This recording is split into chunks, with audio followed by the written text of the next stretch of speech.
And next week in a win and in the Jägermeister Cup. Service to the near stick.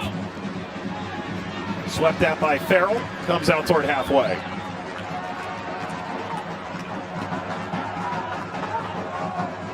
Pressure billowing forward. Samadia. Chopped out by Amos Shapiro-Thompson.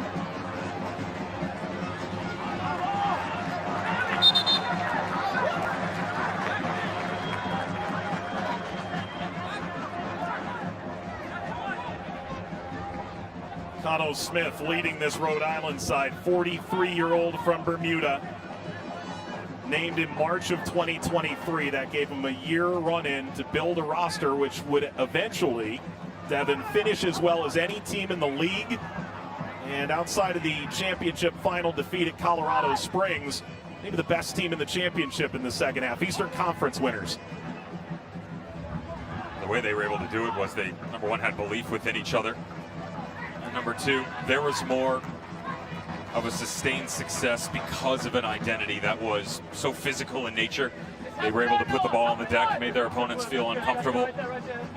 Brendan Burke from Hartford Athletic used the word disruptive. To me, that probably fully encompasses what you saw out of Rhode Island towards the tail end of the season, that they were able to see what you were good at and say, not today. We're going to play the game this way. They disrupted their other team's flow and were able to then capitalize on their weaknesses.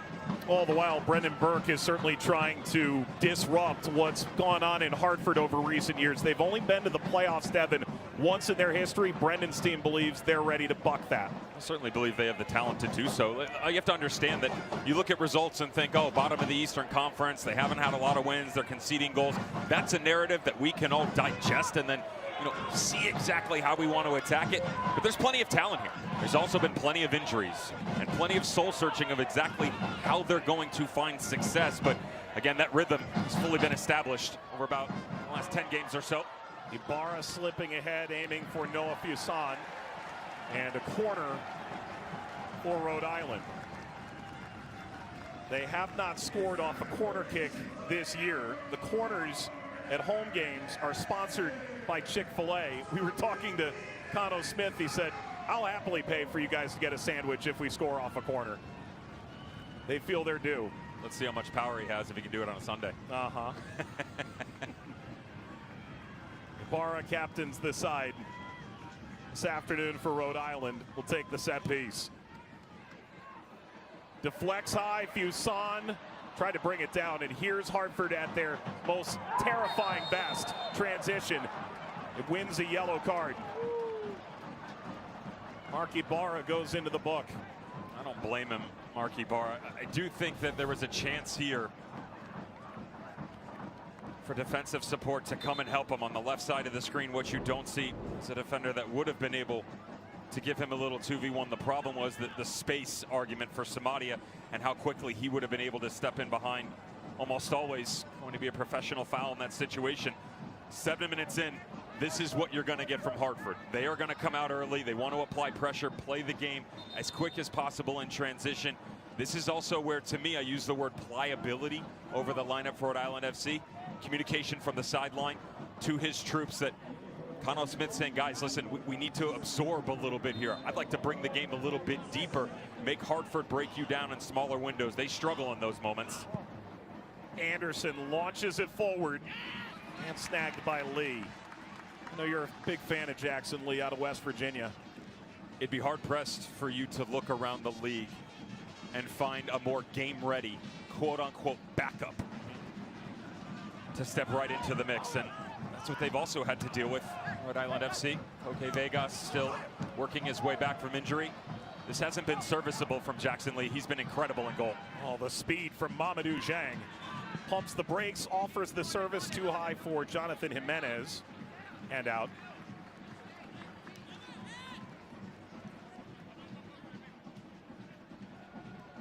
Goal kick for Rhode Island. Take a look at what Hartford has accomplished, to your point, of late. The first 7 matches offensively struggled, to say the least. What they've done lately feels like a goal and a half, 2 goals a game, whether it be the analytics saying that or the actual eye test. The numbers are there.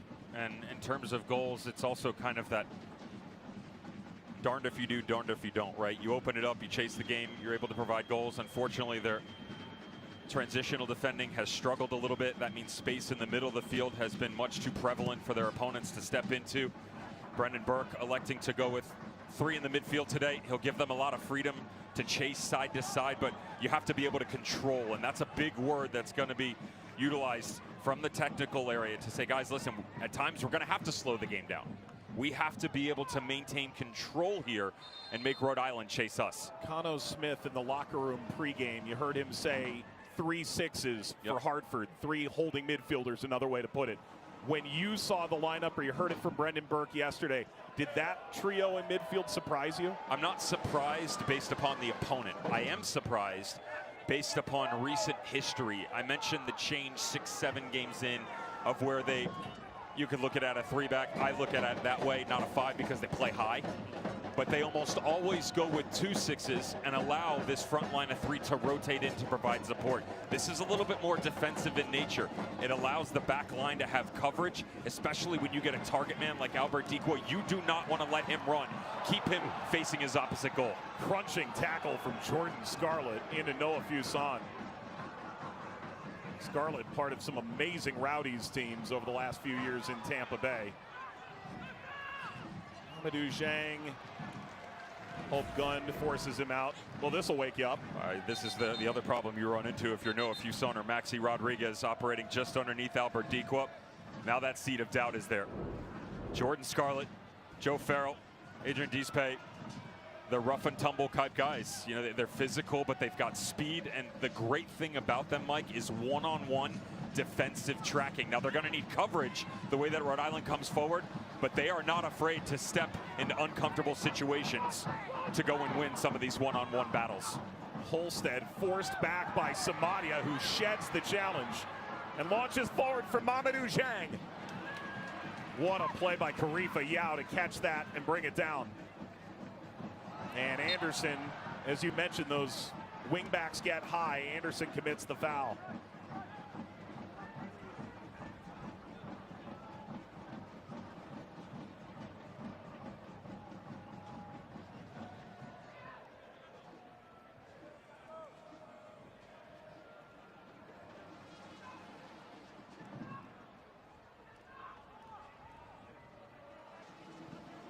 Lee will send Albert Decoy, the former MVP, chasing. And Anthony Siaha, who had over 100 saves at Monterey Bay last year, second most in the league, able to snag it. Here's Samadia, part of the Sierra Leone national team. He was part of AFCON qualifying. He went up head-to-head with Mo Salah. Menez couldn't get the cross through.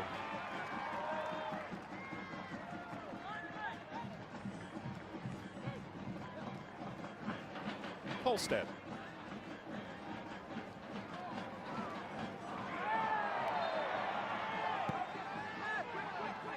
Five fouls in 11 minutes. Hatzel Clamico. This goes against Marlon Hairston. 31-year-old vet from Jackson, Mississippi. Fuson run over by Dispe.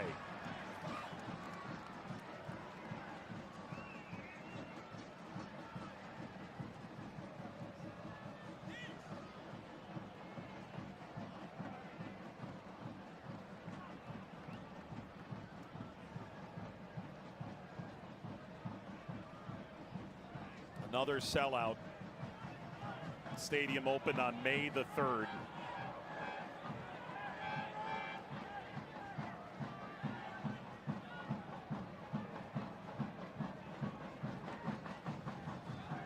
.82 degrees, plentiful sun here in Rhode Island.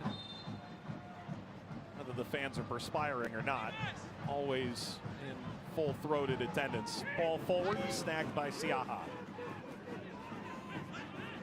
How quick can he distribute? Samadia's got acres out here.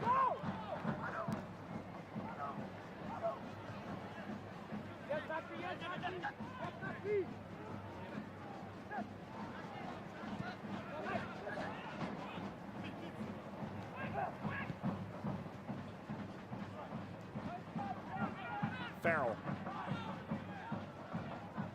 Junior Morera, just his 4th start of the year.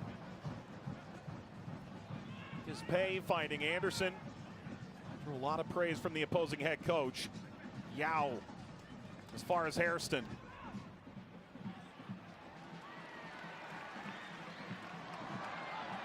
That's a clean challenge. Crowd can't quite believe it. Scarlett, that'll check up on the turf. Samadia offers the service, overcooked it. Quizera tracks it down. Through for Zhang, who's offside. Sports Network on the hardwood for a WNBA showdown. The Atlanta Dream taking on the Phoenix Mercury. I feel like the next time we get an opportunity to have a day off, still working on that to be worked into the contract, by the way, I got to get you on the court. Where would you fit into the rotation exactly? The bench. Shooting guard, made sense. Power forward, right? Sure. Yeah. Go with what feels right.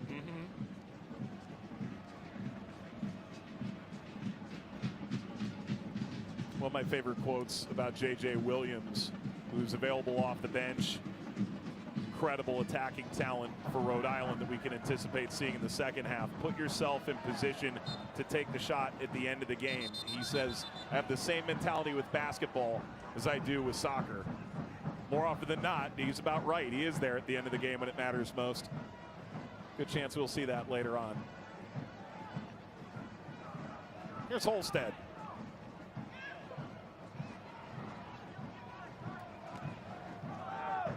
Given away to Samadia. He wants Mamadou Zhang, but there's Jackson Lee.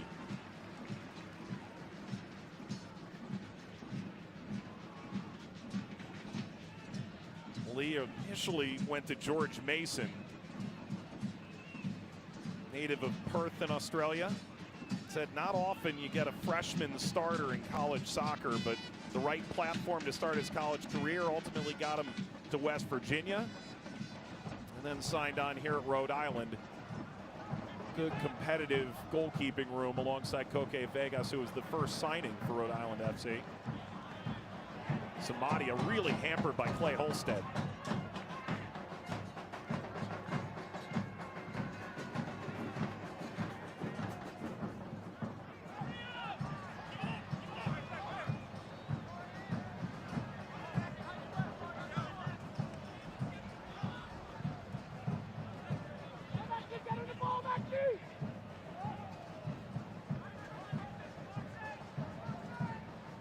Gunned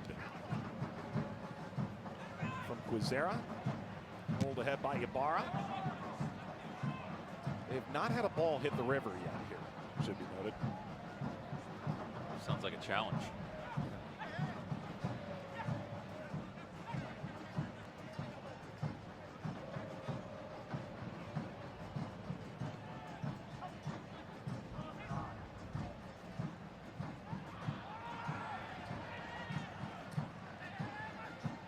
Referee says got the ball. Rodriguez overtaken.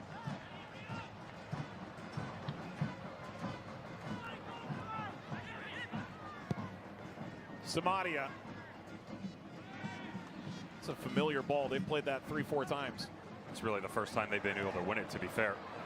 Second chance opportunities. Hartford has absolutely dominated. You want to keep an eye on two areas of the field right now. Watch just underneath Albert Dequa now.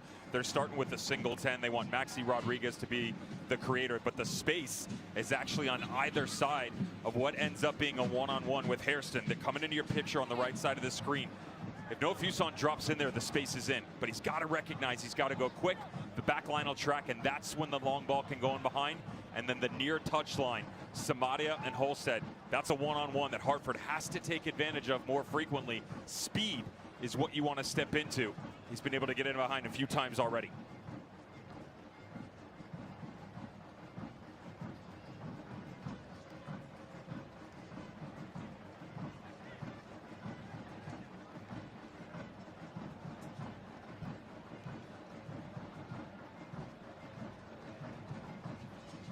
Anderson. Speared away, Quizera.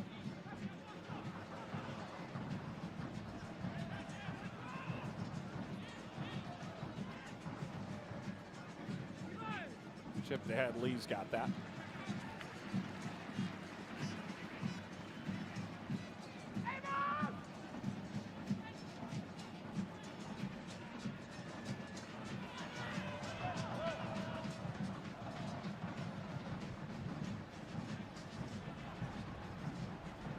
Olstead.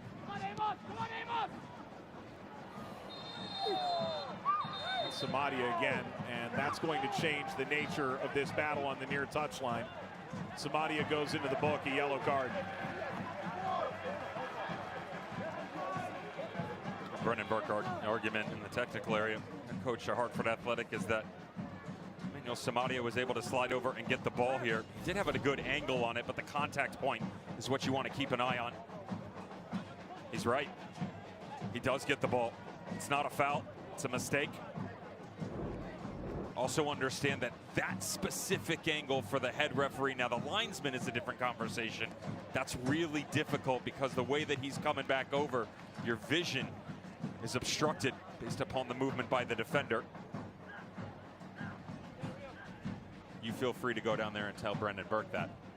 A very litigious mind as it pertains to the fourth official and the referee. Sure.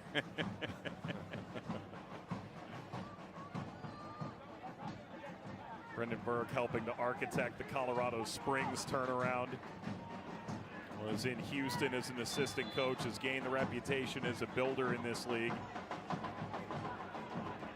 Sixth head coach for Hartford since they launched in 2019, including interim managers.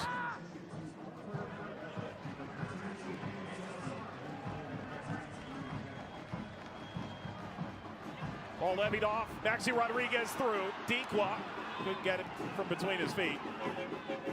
Maxi Rodriguez tracks this down.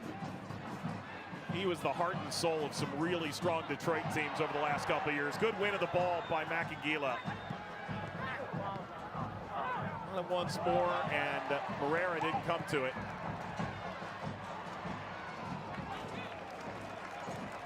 Knotted out by Scarlett.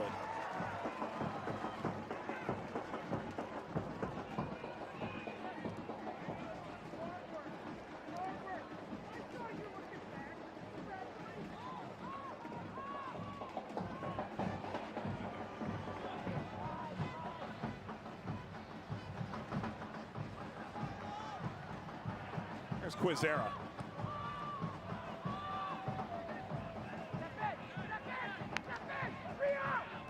Mabika into Holstead.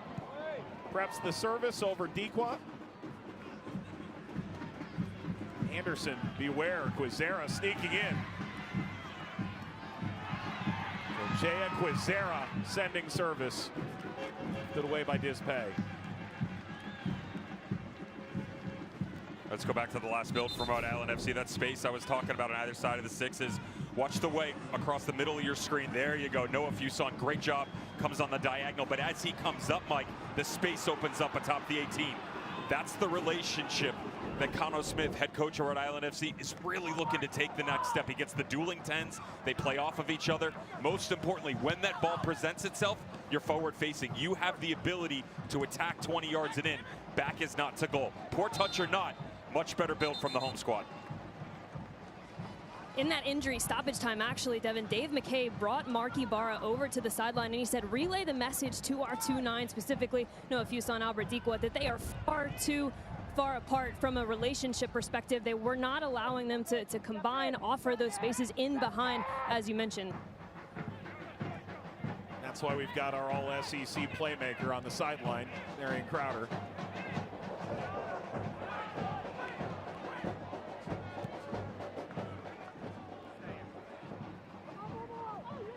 Question you've been asking, Devin, for Rhode Island since essentially the minute they first played a game. How do you get Albert Dequa and J.J. Williams on the field together? Then you add Maxi Rodriguez. You go, how do we get Noah Fuson, Maxi Rodriguez, and J.J. Williams and Albert Dequa together? And speaking yesterday with Cano Smith, Rhode Island's head coach, said, no, I think we can do that.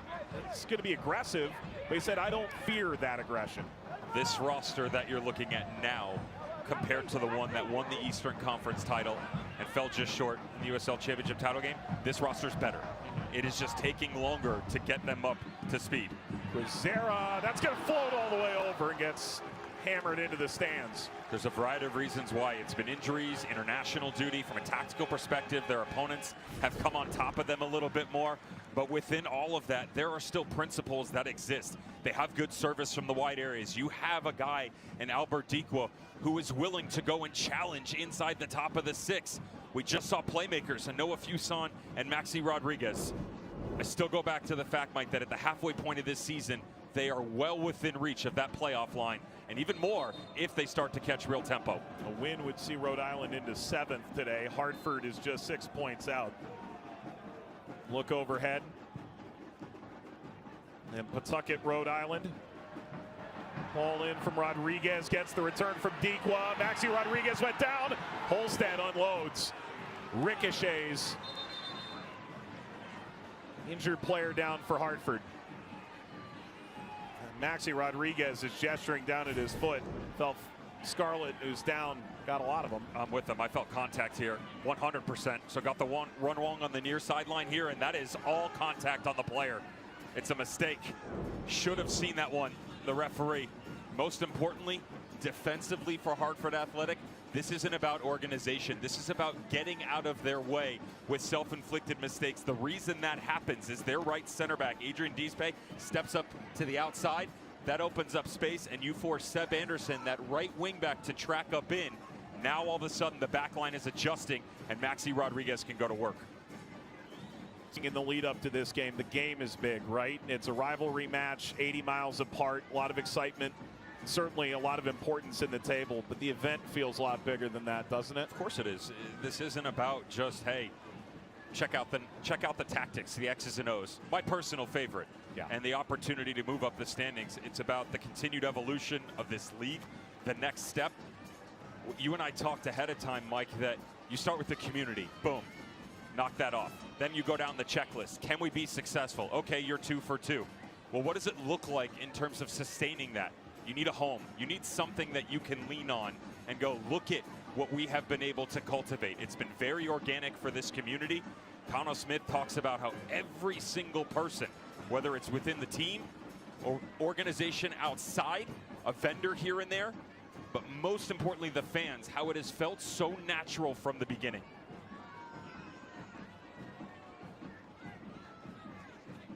And these teams get to play each other twice in about a week span. The USL expanding their League Cup, the Jägermeister Cup, to include all teams in League One and the Championship this year. These teams meet on the final match day.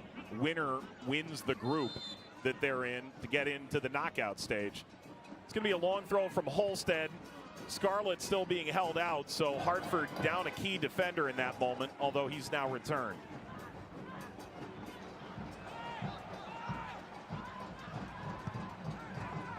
Shapiro Thompson, he has had an incredible season. 8th start, he only played 47 minutes a year ago. Chips this along further, Quizera. Plenty of numbers up here. Fuson brings it down. He fires off of Dispe. Anderson up the line.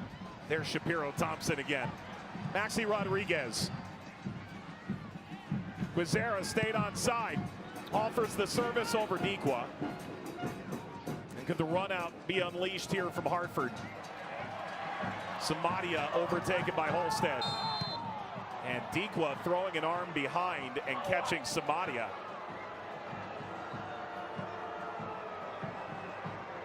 It's contact, it's a foul, but it's not malicious. He's not trying to protrude Samadia's ability to step up the pitch. Albert Dikwa trying to establish dominant position in this situation.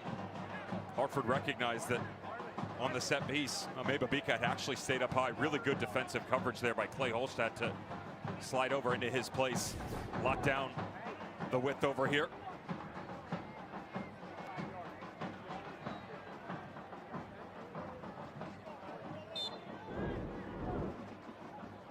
Rightfully no card with that. Siaha will come forward.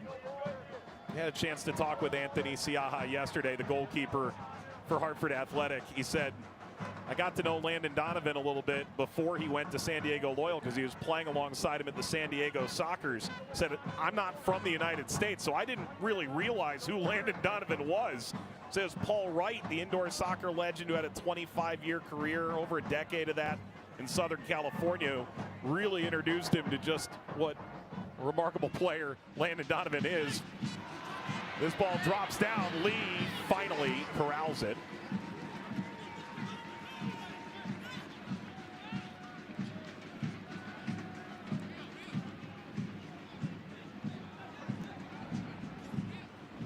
Lee will roll this out. Over 80 degrees in Rhode Island, so you can anticipate there will be a hydration break in a moment's time.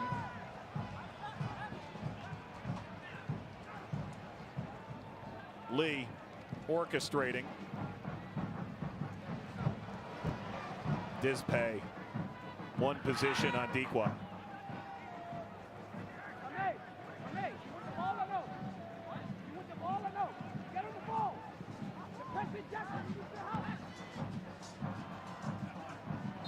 Rodriguez could slither away from Scarlett. That's incredible direction, by the way, that Cano Smith is giving to his center back, Ameba Bika.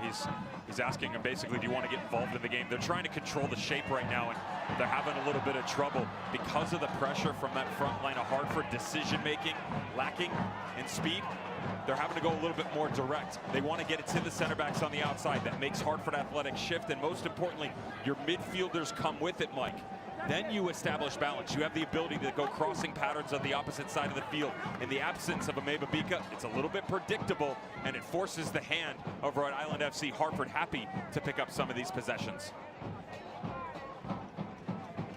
You've seen the long throw a couple times already. Holstead speared out by Mabika. And a hydration break here in Pawtucket. Over 80 degrees. Scoreless between Rhode Island and Hartford here on CBS.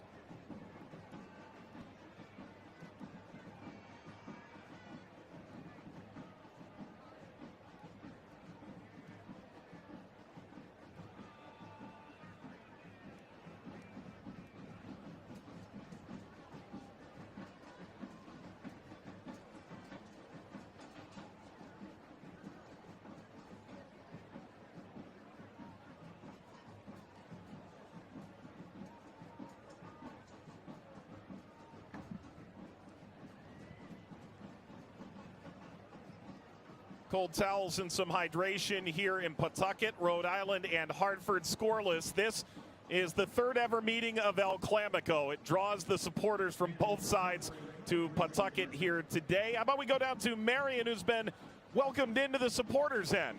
Welcome in, guys. This is El Clamico, and look, at the heart of it all, I will say there are varying opinions about the name, but you can't deny the passion, the intent that is shown up here. And at the heart of Rhode Island FC, it's all about community and Defiance 1636. That's this group around me. They have one goal, as does the ownership group for Rhode Island FC, and that's to grow the game and do it from a local place. You gotta love it, and look, I mean, they give out free gifts. Who doesn't want to be over here?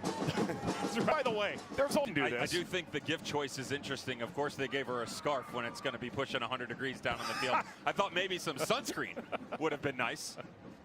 No, that's my gift. It really is an incredible venue, and we had an opportunity to step in here yesterday, seeing it without a single person in it. You looked around and went, wow, I mean, heaven is possible. It's truly a testament what has been continued growth by the USL Championship. Right, we saw the opening of Slugger. Now we're going back, yeah. right? Lynn Family Stadium for Louisville City back in 2020, and every single year it feels like the bar just continues to be raised. Competition almost, right, of who can build it better. Performance is absolutely necessary, but to be able to have a place that one calls home and so majestic in nature, tip my hat to Rhode Island FC. Lee able to get there in time. Yeah, they've set a bar here, no doubt.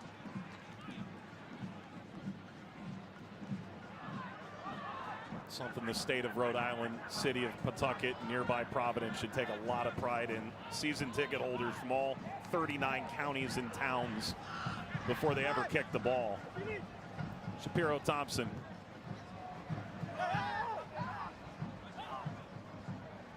Morero's won it back.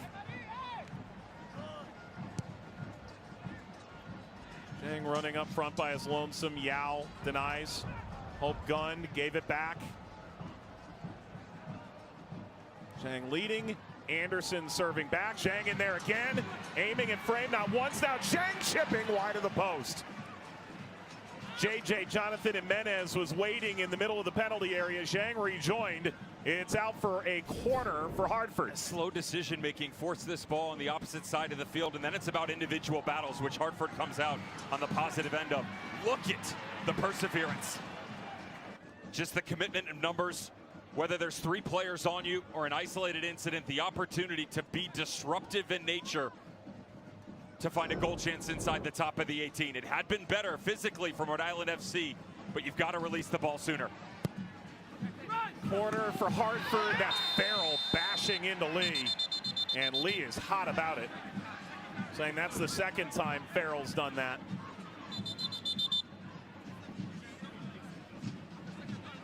Joe Farrell, at this point, I think we can call him a league legend. Not a legend in Lee's mind. I didn't think it was possible for Joe Farrell from Hartford Athletics, center back who commands that entire back line, to be even more dominating in person. Yeah. You're looking at a guy that his career coming out of LaSalle a decade ago, Rochester Rhinos, was under the tutelage of the great Bob Lilly, who's now in charge of the Pittsburgh Riverhounds. It's about discipline. It's about commitment to the process, being organized. He took that over to the Western Conference wonder, Phoenix Rising. 2019 team, one of the best to ever do it in the regular season, set records galore, and followed Bob for one season, but now he's here, and the opportunity that Brendan Burke has given him to open up and share his stories about success, his leadership, sitting with a group of 4 yesterday about how they all lean on him so frequently. They said he is the biggest asset that this group has. The pressure from Macagila forces the ball back into Hartford's possession. I didn't see any money change hands. Joe Farrell, that was unprompted and unpaid for advertisement. Someone was in charge of dinner after we left. Yeah, probably. Yeah, Joe Farrell, one of the faces of this league, 10 years, over 250 games, and leading even when he hasn't started in some moments early in the season as well.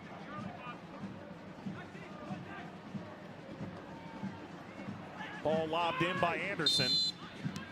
And there's a whistle away from the ball on that initial touchback.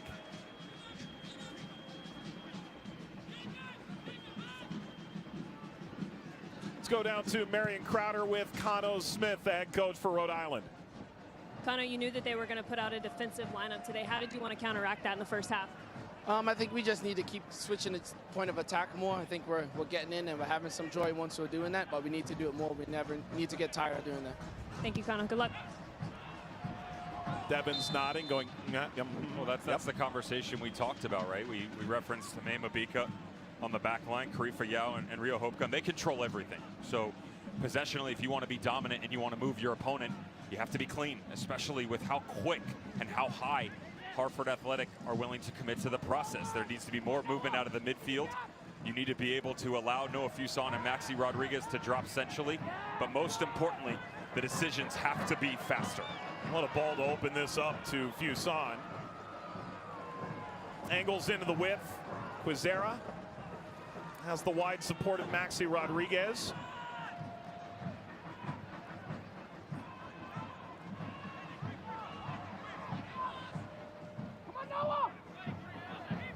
Hope Gunn.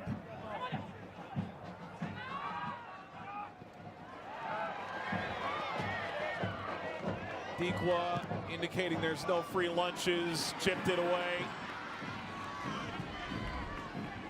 Ibarra hangs this in the air, it's twisting and it's caught by Siaha.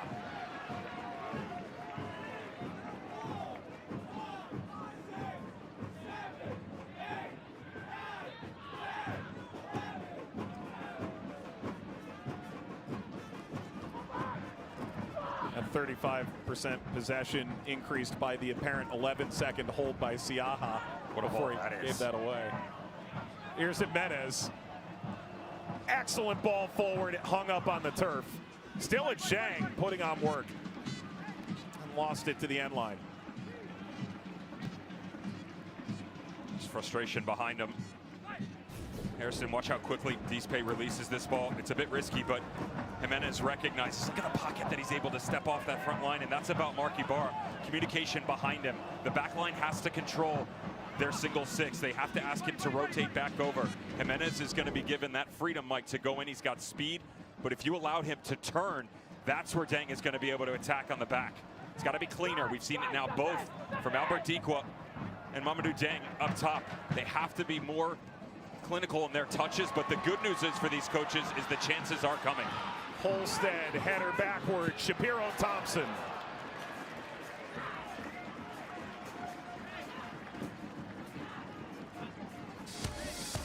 Tune in to CBS Sports Golazo Network, a 24/7 channel dedicated exclusively to global soccer coverage. Stream nonstop news, highlights, and live matches. Available for free on the CBS Sports app and streaming on Paramount Plus. Ali, Nico, Mike will join us at halftime from the Golazo studio. All the biggest stories around USL, certainly the upcoming USL Division One League and promotion relegation coming the USL ecosystem as well.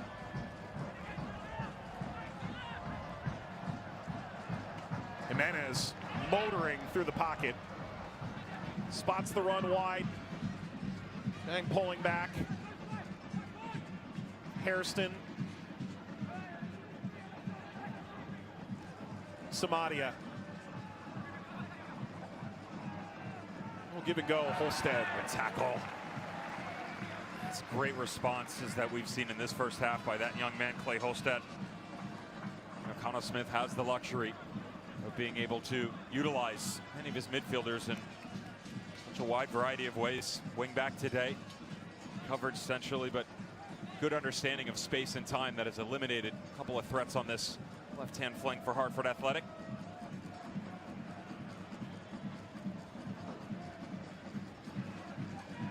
Anderson.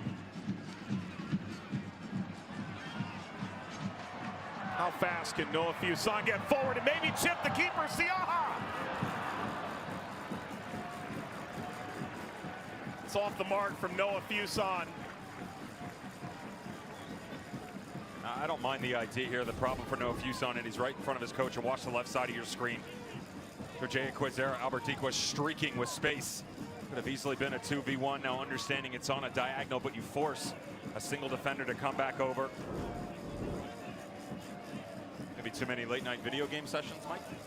I know that's allowed frequently in your household.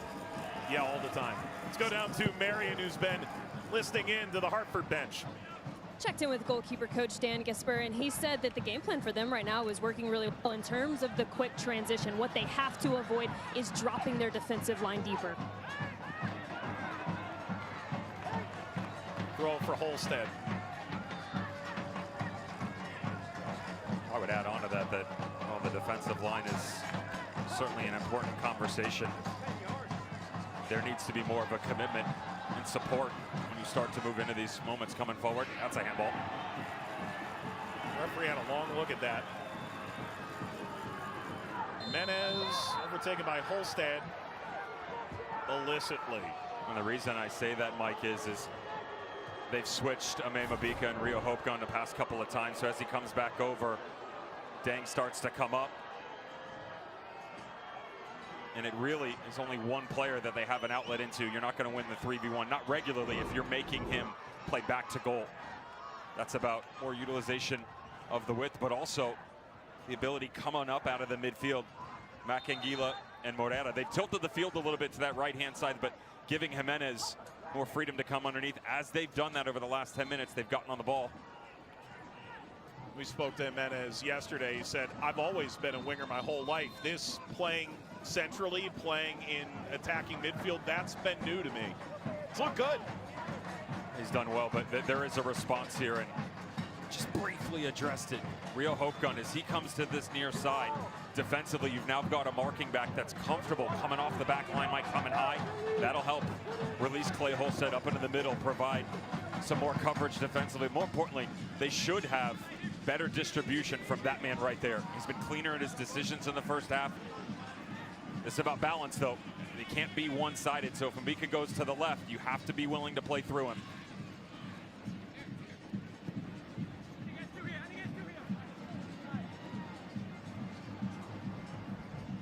Spun back to Lee.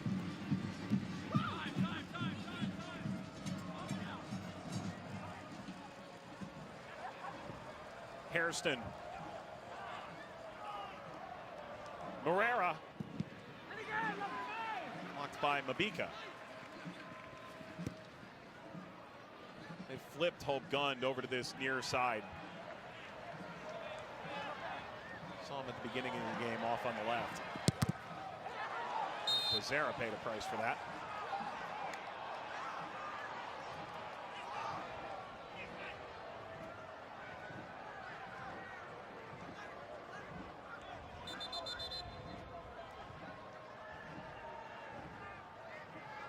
Approaching first half stoppage time on a sun-drenched afternoon in New England. 4 added minutes at the end of the half.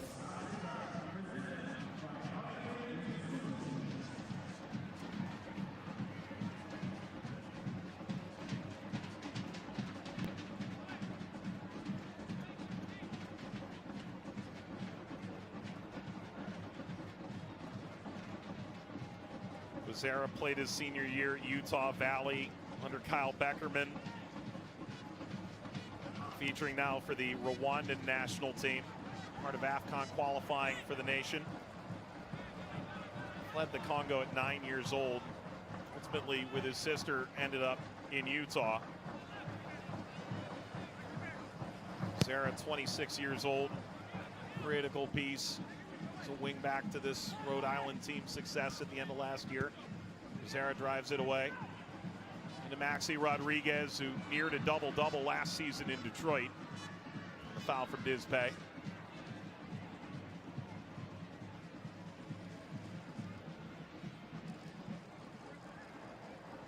Long from Rodriguez. Header away by a twisting Joe Farrell.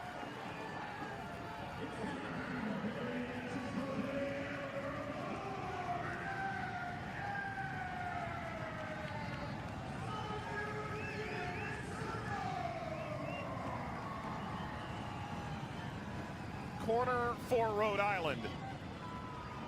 Yeah, that corner to be exact. Only 1 win in 7 games in the league at home. Trying to get that form right. Goal before halftime could go a long way. And Jeremy Shear has taken some measure of offense to what occurs in the penalty area now. This has been a real Achilles heel for Hartford Athletic as they've started to produce goals, gotten a little bit more organized. Brendan Burke's finding familiarity with his lineup. Dead ball situations, the ability for the opposition to hurt them from restarts. 30 yards and in, almost automatic. Won a game over the last 6 matches or so that the opposition has been able to take advantage of.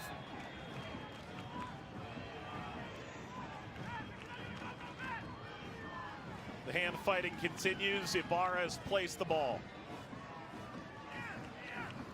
And hits the corner for Rhode Island. Breaking free, ball drops down from his backside. He got that off.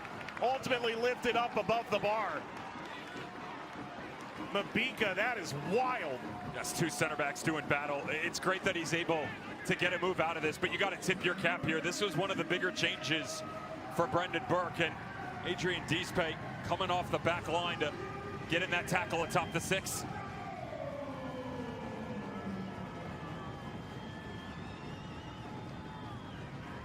It's Ibarra. It is a ton of contact. And it's a foul. Watch the way that he reacts here. So As it starts to move across your screen, just keep an eye on that small box right atop. He shifts back over, loses the physical battle, but then his willingness to come back across. It doesn't look like a ton, Mike, but when you're coming to ground and you've got a player who's got just the tiniest bit of pressure, doesn't have the ability to come back up, he gets a reaction, which Cano Smith will be happy about. But credit where it's due on the response defensively from Hartford. It's a throw to Hartford here. Time waning at the end of the half. Does Hartford get one more chance? They could uncork that long throw one more time.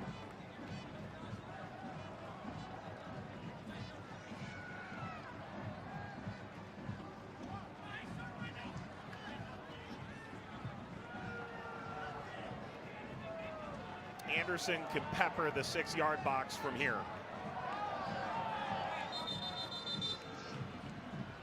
He was setting up for a corner. Referee has confirmed. It is a throw, and it might be the last action of the first half here in Pawtucket. Anderson unloads. Attempt to flick that on. Fuson nods it down, and we've reached halftime. Scoreless in El Clamico. There's a lot to take away from it, right? If you look at Cano Smith and Rhode Island FC, they started to find a little bit more rhythm within the game, higher up on the field. The problem is decision-making still getting in trouble. 42% of this game caused Rhode Island FC to defend in the last 15 minutes deep in their own third. That just comes down to communication and better decision-making. Brendan Burke, head coach of Hartford, he's going to be happy. He needs a little bit more commitment up high, but otherwise he's going to walk away going, yeah, we gave up 6 shots, but nothing really threatening in the opening first half. Dispay is talking a ton on his way off the field from Hartford. Amos Shapiro-Thompson just got a yellow card. And some hot tempers here at the conclusion of the first half in Rhode Island. Only the 3rd meeting between these teams. The 4th is next Saturday, right back here in Pawtucket. Don't tell the players that. They've fed off the fans who've made it very clear just how important this is for them.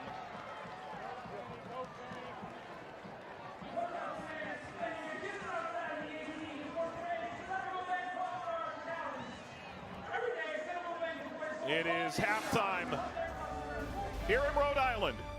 Scoreless in El Clamico. You're watching the USL on CBS Sports, presented by Best Western. Golazo Studio after this.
Beautiful Rhode Island is the site of today's USL Championship matchup between Rhode Island FC and Hartford Athletic on CBS.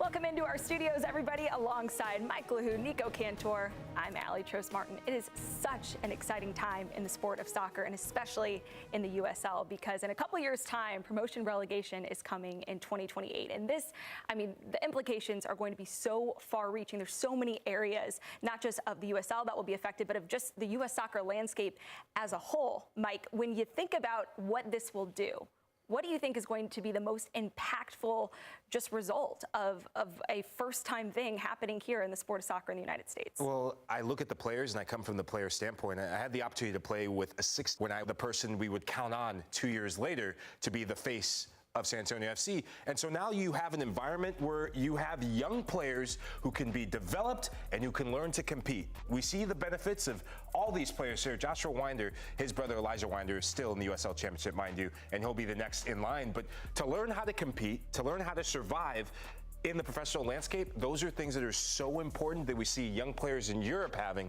Now they get to have that in the United States. Well, and Nico, I'm curious to get your perspective on this from a business side of things, because how could ProRel affect how we see teams go about transfers? Yeah, definitely. So obviously, full disclosure, I am a co-owner of FC Naples that plays in USL League One. And when ProRel comes around, there will be one tier on top of them all, like a premier division, if you will. And right under that, the championship, which is what you're watching right now. And then USL League One, USL League Two, those are the 4 tiers in USL. And from a transfer perspective, there's potential to sway a player your way in order to go through the entire journey with your team in order to achieve promotion, because you gain a status, right, if you will, into a next tier, and the project becomes more robust. There's higher stakes. So instead of just living within your same context, you're able to aspire to bigger, greater things as a whole, as an entire club. And then from the player's perspective, it just sharpens, right, competition within your own squad, within the league. So I have full belief in the potential of promotion and relegation, that it can change the fabric of American soccer going forward. That competition element, though, Mike, I mean, how much better is that going to make some of the players, especially U.S. players here? Yeah, and we look at the impact of someone who's had to compete in the USL, which is Diego Luna, right? Opportunity for a young player like that, we could end up finding the next Diego Luna baller.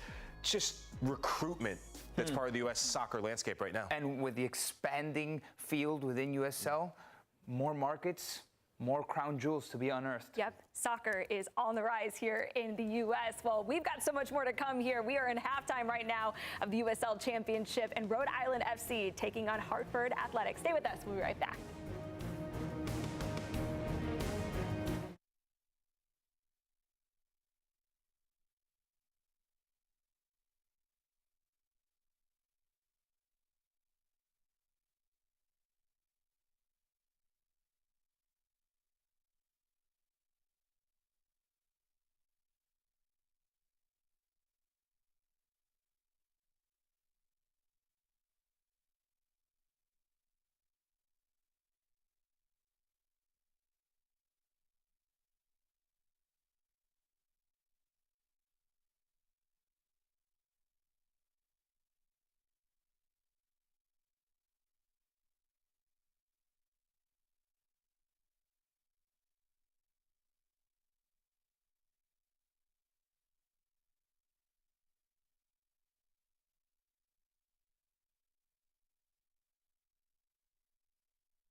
Paramount Plus. USL Championship, Riverside and Pawtucket, Rhode Island and Hartford scoreless at the break. Mike Watts, Devin Kerr, here are the first half highlights. Head coach Connor Smith talks about the relationships on the field, how these guys have to take it to another level. Well, we saw a little bit of that, and I say a little bit because decision-making did get in the way. When they played either direct or there was better rotation down underneath, that's where they started to benefit. Quazera on the outside one-on-one. Seb Anderson had to rotate back over here because of the lack of talking on the back line for Hartford Athletic. The good news is you get Albert Deco in the sixth. The bad news is he's responding too late in the run overall, and you're left wanting and waiting a little bit longer. This was probably the best chance in terms of proximity for Rhode Island FC. Good coverage by D-Space sliding back over. Ameba Bika, he struggled in the first half in distribution.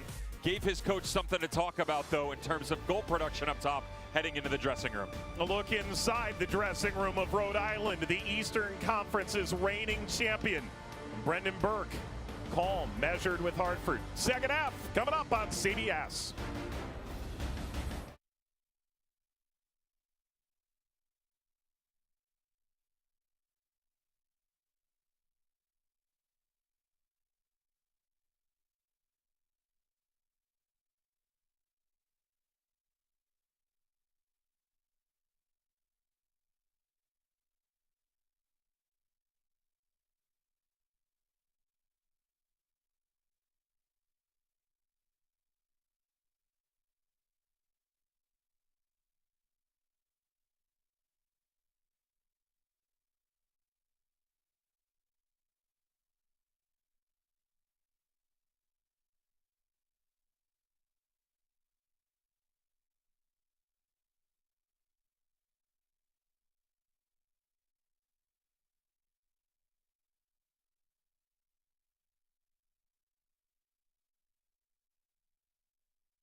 On CBS Sports, presented by Best Western.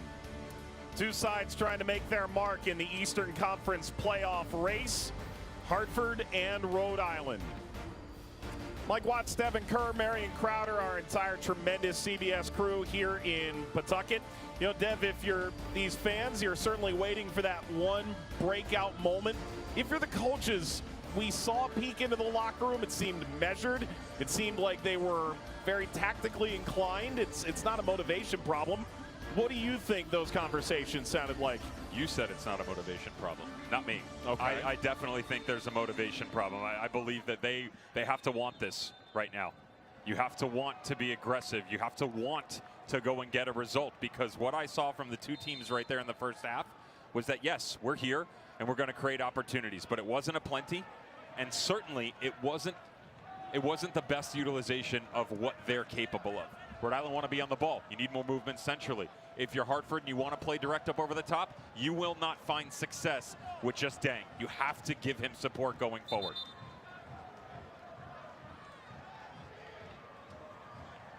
Rhode Island wins above the playoff line. Hartford wins. They move within 3 points of postseason position, although they've played the fewest games in the league to this point, 14. This will be the midway point of a 30-game season, which will conclude with the championship final in November here on CBS. Samadia walks it forward. A little space to fire a shot away and into the supporters' end. Let's go down to Marion on the field. What did you hear at halftime?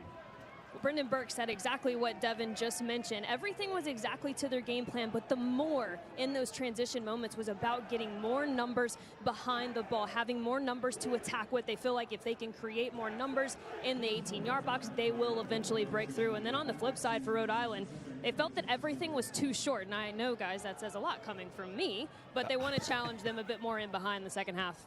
Marion caught herself with a stray. Self-inflicted has a whole new definition now for me. Yeah. And just to cap that off, you know, I mentioned how the utilization of assets has to be better, right? When Rhode Island is on the ball, the decision making, this is a team right now that has severely struggled with it. 11% conversion rate, their ability to create chances, high quality, and then finish them off.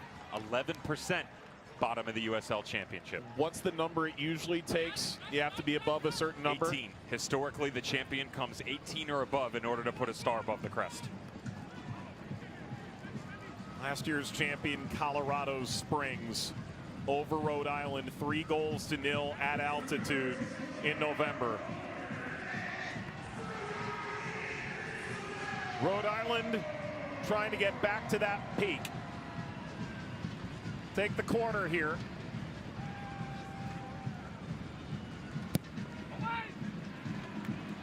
Offering across Mabika at 6'6", went high for it. Holstead waved at it. Watch out, right down the middle.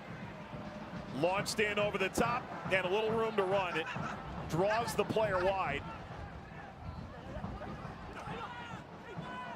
And now Marlon Hairston. That ball is out in front of Jonathan Jimenez. This is a very different conversation right now from the local fans. Goes back to the decision-making process that has hampered both of these teams early on.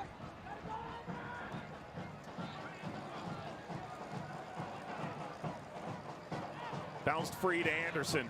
Comes high. Akingila. Ball settled. Jimenez goes to work. That's a good dribble. Somehow got to the other side. Quizera bounces out to Anderson. Ibarra arrives in the nick of time.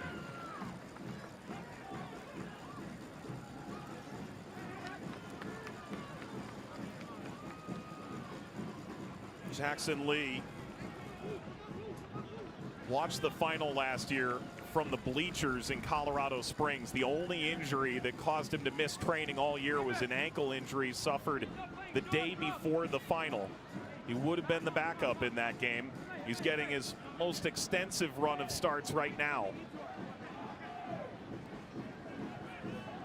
Corner for Hartford. Bounces high.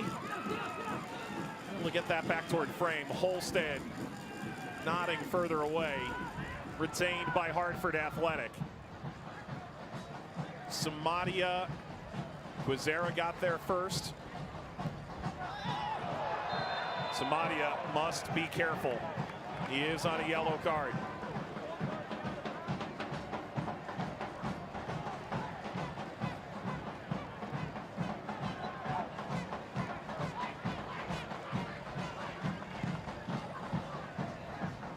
Samadia in from the Israeli second division.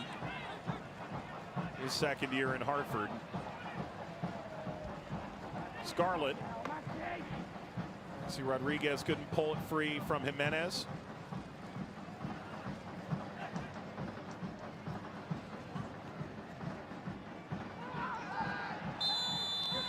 That's got to be a card. It's a wrist from Zhang. He elevates and then puts his foot down into the player. Yao back to his feet, thankfully, but indeed a yellow card. Studs away from the body, and how high it is from Mamadou Zhang. There's frustration from him, but it is the right decision from the referee overall. Good positioning as he comes back over here to just step in front by Korea for Yao. That takes a ton of bravery. You know the contact is coming. What manner? Not necessarily sure. Good coverage by the center back. Worth noting, Zhang has sort of been by his lonesome up front, but off the bench, Deshane Beckford, Jamaican international. Samuel Cariaga came in the offseason primed to be the new number 10 consistently. Ultimately has dealt with injury of late. And Michi and Galena and Kyle Edwards, big time options off the Hartford bench. Zhang holding off Quizera.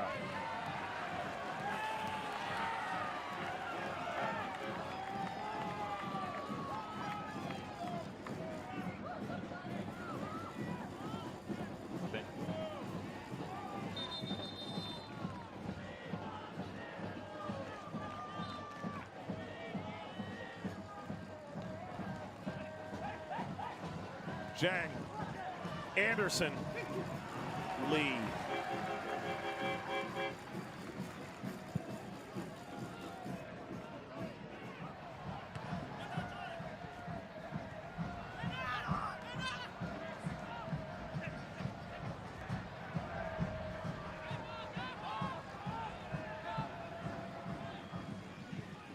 Siaha.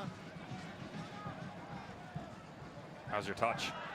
What a fun battle that is. Yeah, that'll play. Akingila came away with it. He's on the other end now. Player he was playing catch with ended up going down. You get it out to Anderson here. Everything had shifted off to one side.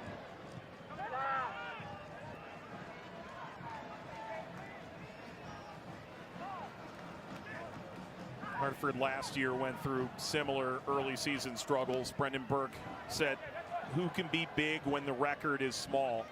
There's one thing they got right. They had a strong season at home, and the support in Hartford has been excellent despite only reaching the playoffs once. 2020, when most fans weren't allowed in the stadium throughout the season, and they're 7 years in the league. They truly believe this year is different. Anderson available on the other side. That's behind Zhang. Over to Shapiro Thompson. Ibarra.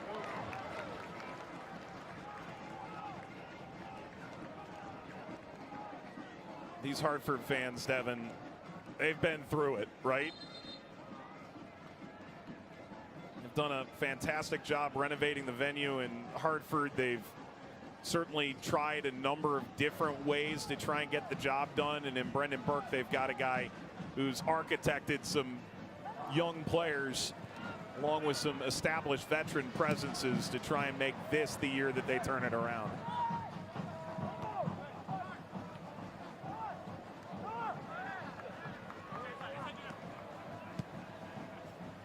Fuson chopped down. Quizera on the other end. Fuson back to his feet.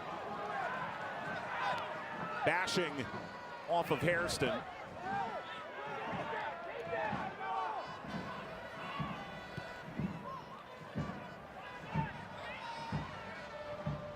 Talked to the players yesterday. They said Detroit felt like a playoff game. Allowed to win. High volume of chances. There are real reasons why this Hartford team thinks that they're going to be different.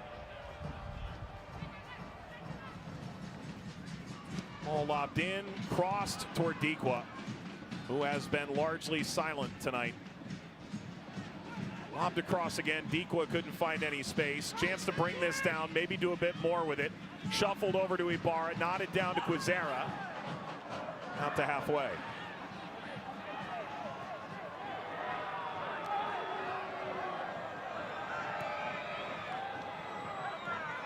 Becerra offering service, back stick, header back up.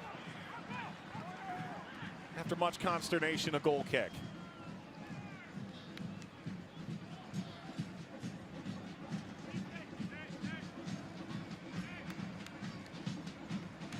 "45 goals in the last 24 games this season to go from one win in their first 15 to having so few seats available that you need to bring watercraft alongside the river to get a sneak peek." I don't remember getting an invite on the pontoon boat in my email inbox. Maybe they got the spelling wrong. Yeah, that's why. That's it. You figured it out. Saw a couple of Sea-Doos speeding around out there.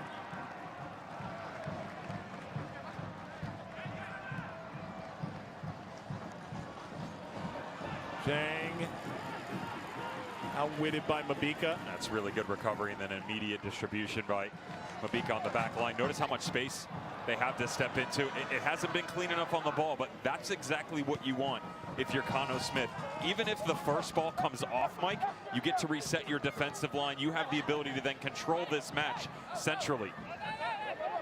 He has to be able to have faster decisions to then allow this midfield of Ibarra, Rodriguez, and Shapiro Thompson to get on the ball. It's been bypassed much too frequently, and they're reacting once again to their opponent. Cano Smith has arguably the most impressive sub on his bench. In the background, J.J. Williams has missed the better part of 3 months this season. Scored 8 in the last 5 games in 2024 en route to the Eastern Conference Championship. He played 53% of the minutes due to injury last year, but he was on the field for 66% of the goals to show you his influence. The team's goal difference when he was off the field was 0, neither good nor bad. With him on the field, plus 15. Corner coming. And there's the difference, Devin. 50 games, 31 with, 19 without. Just a different profile. And they've struggled to get both J.J. Williams and Albert Dequa on the field together. But J.J. Williams' understanding of this system specifically, he's better with his back to goal, combination play. And what'll be really interesting to see, the limited chances that have been for Rhode Island, his ability to attack as an aerial threat. He is incredible in the air. Corner coming for Rhode Island. Falls to the backside, Fuson.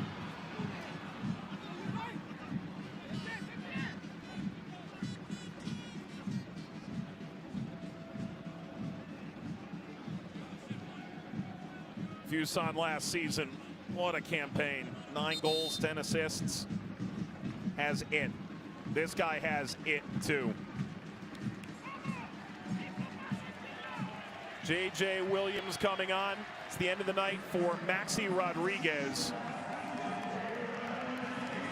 Williams' 7th appearance of the season, bagged 11 goals in 2024. They know what's up. And Maxi looking for that next challenge, has struggled to find his exact role within this Rhode Island squad. Will take leave just shy of an hour.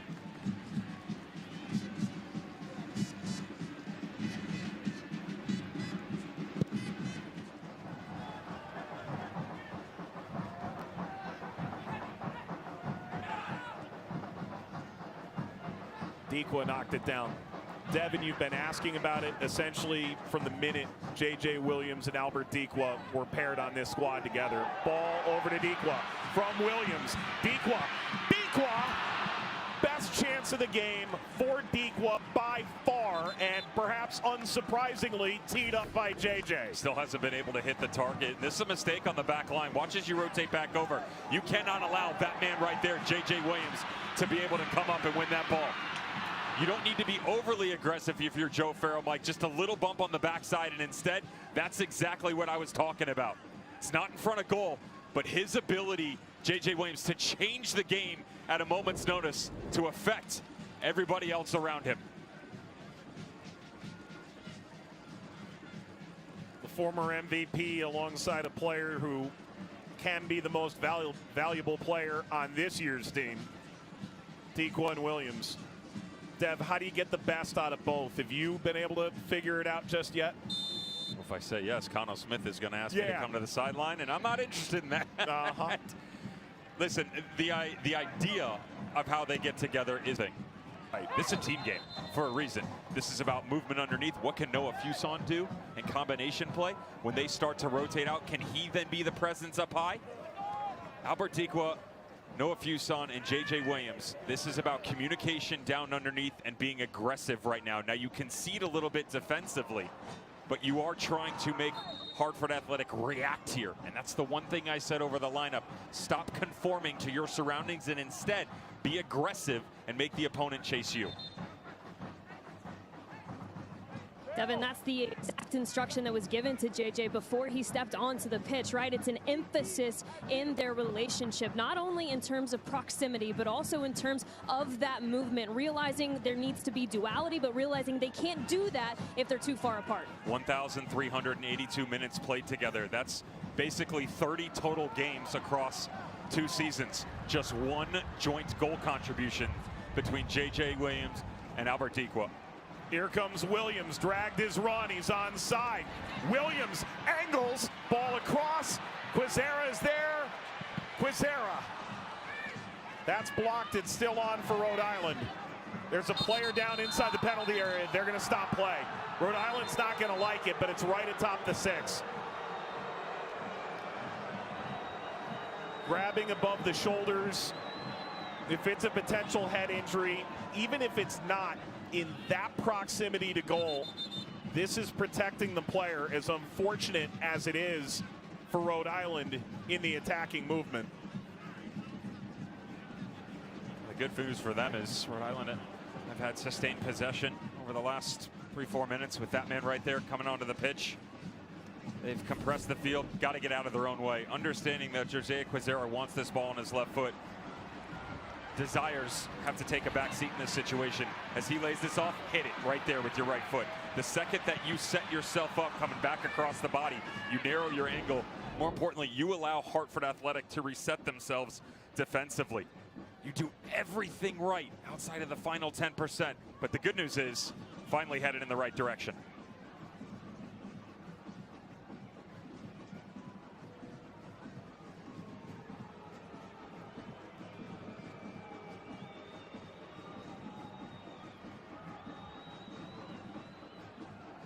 See Joey Farrell there off on the right-hand side. And hopefully there's good news to be had there injury-wise. Players back up. Did want to take a moment to mention Joe Farrell's sister-in-law, Greta Ehret. High school sweetheart of Joe's brother, Patrick. Sophomore year they met at Penn Charter, married in 2021. Former UVA, UPenn field hockey player. She was diagnosed with stage 4 metastatic breast cancer in 2019 when she was 31 years old. Active in Teach for America in North Philadelphia, coached field hockey in Philly. During that time that she battled breast cancer, they adopted a baby girl, Rosie Jean Farrell, who turned 3 in July. That's Joey's niece. 2 months ago, they found that the cancer had metastasized to her brain and spine, Greta Ehret. She passed away last month after a 6-year fight. Active always in raising awareness about breast cancer. Dream Crazy is a shirt that he's wearing underneath that jersey right now. That was Greta's mantra throughout treatment. Every day a smile on her face. Joey told us of his sister-in-law. You wouldn't know. Off-field, Greta said, you face challenges, but Dream Crazy means never letting anyone tell you when you believe in your heart that you can, that you can't. Siaha notably is wearing a pink breast cancer awareness goalkeeper kit. Joe wearing that Dream Crazy under his shirt. One of the all-time league greats, a soccer family through and through. Wishing all our best. The memorial is on Monday for Greta. And our thoughts with the entire Farrell and Ehret family.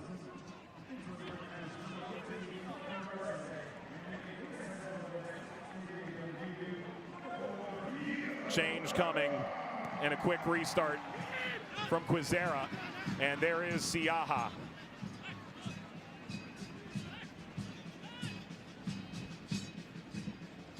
Michi Galina comes in for Hartford. That should light the fuse of this attack, and he was instantly targeted here. Hairston couldn't combine. Michi Galina, the former Young Player of the Year in this league in Colorado Springs with Brendan Burke. He's on it now.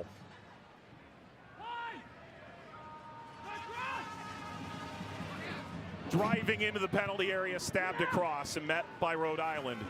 Nodded forward by Anderson. Over to Zhang. Down goes Jimenez. Zhang the cross, deflects out, corner.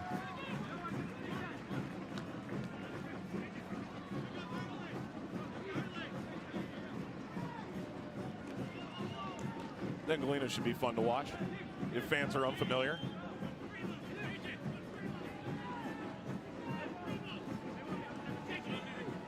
Is it Hartford who pulls ahead? Is it a set piece that acts as the difference?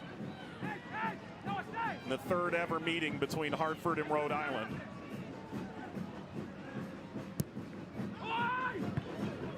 Angles high. Galina was waiting for it. Stabbed down to keep it. Hartford returns into the width for Samadia. As Ibarra fading away. Service. The intervention now by Farrell. Out to Samadia. Sends the service. Attempted a back heel flick. Didn't play. Farrell whisks it outside. Anderson goes in. Belongs to Rhode Island. It's not summer without Big Brother, and it's not Big Brother without betrayals, backstabs, and blindsides. Join the chaos. New Big Brother tomorrow, Wednesday, and Thursday on CBS. You set the DVR, or are you going to be able to catch that in real time? I have a Big Brother. I already know how that ends. I know you do too. You know how that ends. Really ask you to stop calling me that.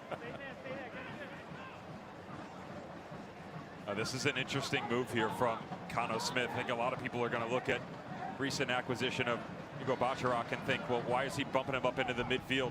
This is a guy who made his career at the collegiate level, Farley Dickinson, and into the storied institution of Indiana. As a Hoosier, out of necessity, he played up in the midfield. He was actually really well situated in it. A lot of control at the professional ranks. After he was drafted by Minnesota United, they moved him onto the back line. So while there's only 14 reps at the senior level and most at the center back spot, he's a lot more comfortable at the 6. He's good in decision making. He's got that physical presence, Mike, and most importantly, he's got good vision to pick out players in transition. Bacharach able to shield this free. Rhode Island playing to the halfway line, and Williams got drilled.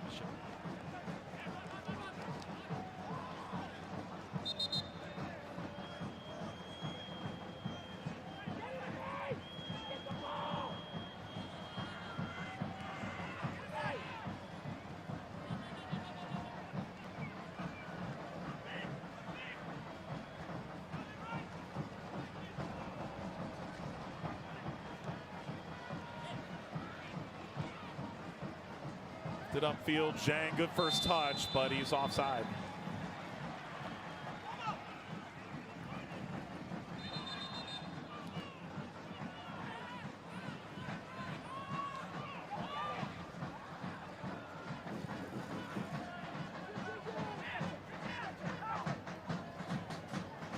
Burke from this larger New England region, played at Boston College.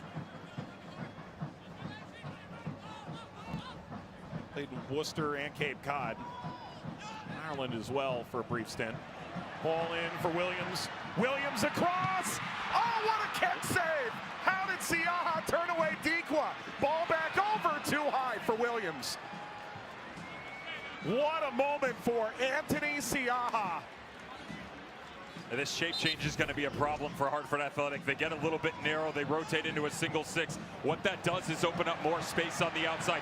Great quick decision there from Clay Holstad. Notice how he bypasses the entire line of pressure. You allow J.J. Williams to get in behind.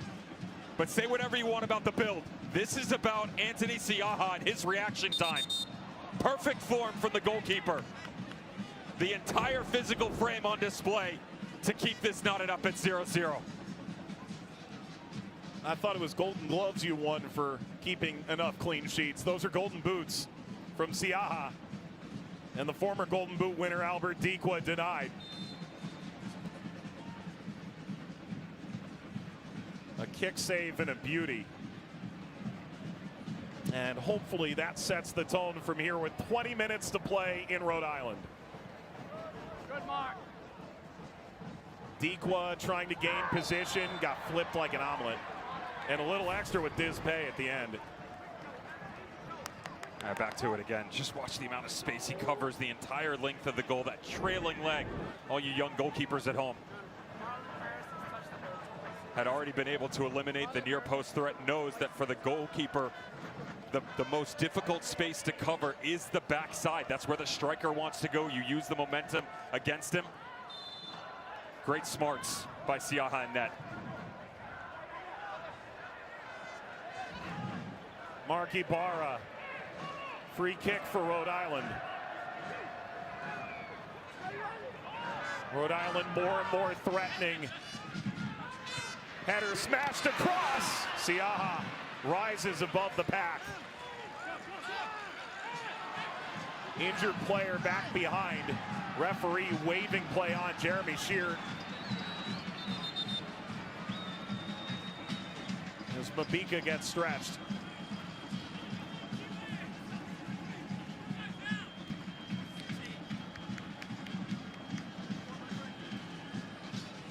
J.J. Williams almost perfect in every single action since coming on. That's a bad man right there. Why is he so free? And that's the conversation on the back line for Hartford right now. How is the best player on the field in the air that can't use his hands, obviously Anthony Siaha right now, right? How is he allowed to be able to track on the far post so freely? Mabika being stretched. How about we go down to Marion with Hartford coach Brendan Burke. Brendan, momentum's obviously changed a bit with the insertion of J.J. Williams. How do you get it back to close this game out? Yeah, they just brought a lot of size on the field. It's going to be difficult if we concede set pieces, so it's important we keep the game on the ground as much as possible now. Thanks, Coach. Good luck. Brendan Burke, one of the most insightful. You and I had him on Sirius XM this week on USL All Access. And excitable, for that matter, head coaches in the league. Didn't even need to put a quarter in the jar. You know, I asked him about rebuilding teams, and he said, being an accountant's not fun. Solving problems every day, 25 players, emotions, it's draining. Said, to an extent, I've been living in this niche, the rebuilder. What I've been able to give to the game, work like a dog to make sure I don't have to move again. Aaron Wheeler, not his first rodeo, is actually playing for Brendan Burke in Colorado Springs, a lengthy career, assistant coach with a lot of upside. Meanwhile, over on the Rhode Island bench, conversations between players as they continue to find exactly what works at this juncture. Get their attack moving in the right direction. How about we take a look at the travel map? It's brought to you by Best Western. Well, the good news is here for Rhode Island FC is they've started to get Fuson a little bit higher. There was a change from halftime where he was coming so deep. Just 8 accurate passes in the first half, 5 of which came negative in nature. Now, with the addition of the striker, the departure of Maxi Rodriguez, but I would also just say, Mike, the more direct actions coming off the back line, quicker movement, they've allowed him to get forward facing. There's still not enough, but it has allowed them to be more aggressive going forward.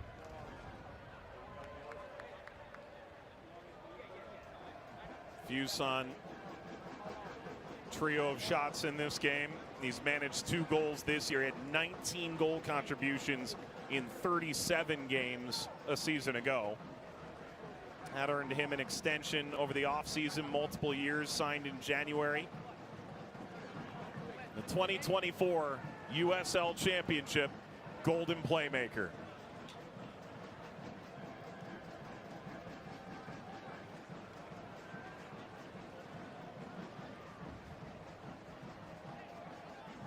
Mabika appears poised to return. There was a hydration break minutes just concluded. So we're clear for liftoff for the final 15 minutes plus stoppage here in Pawtucket.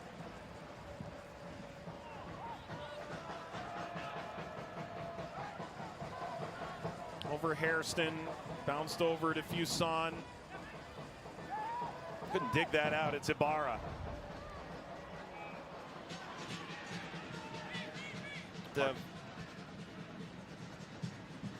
75 minutes into this, if you are either of these coaches, how do you break this thing open?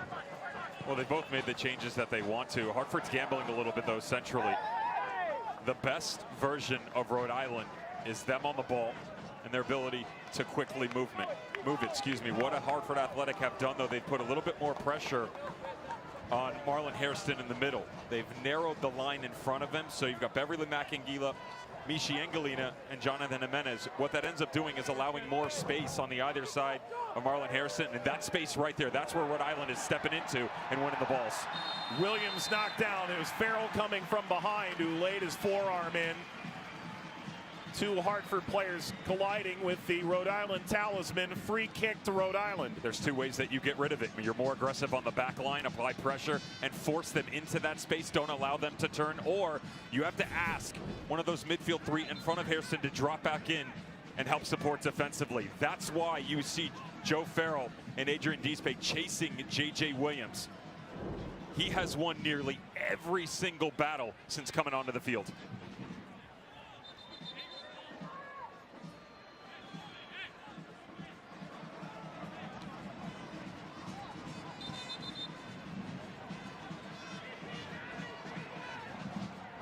Interesting angle to hit this free kick from, because you're not really straight on, but you are in precise shooting distance. This is exactly as far out as you'd want if you want to go that route.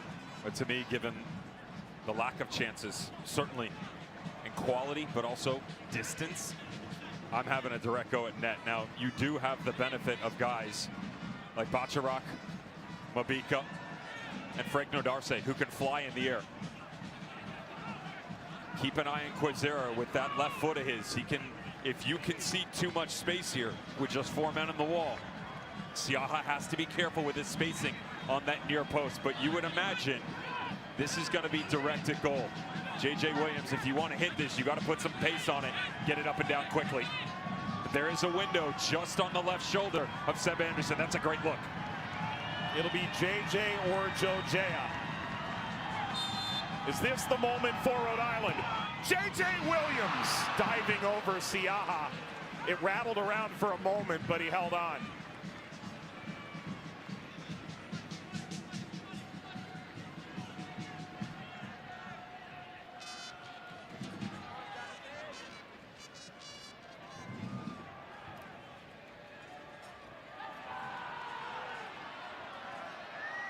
Siaha making friends among the 10,000 plus assembled here.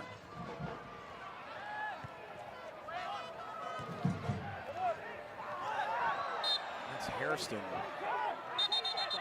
rising up for that. Bacharach holding on to this. Didn't seem to understand what the issue was. Akingila's got a few words for him.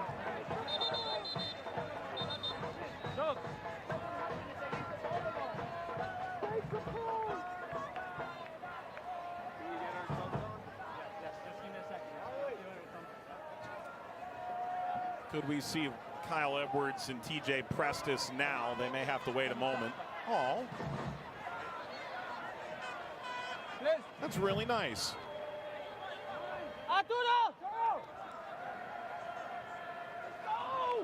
Well, here come the changes for Hartford. This is about the war of attrition and a little bit of a knock that,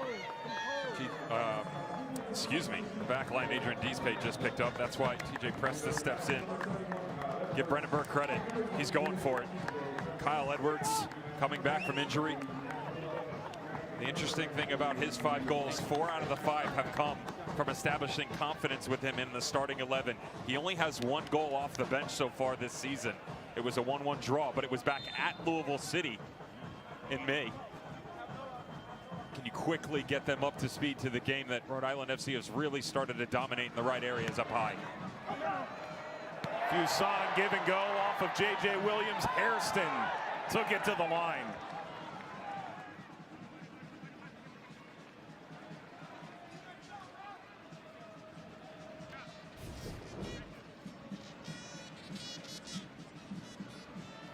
I know you got footwear like that in the bag, Mike.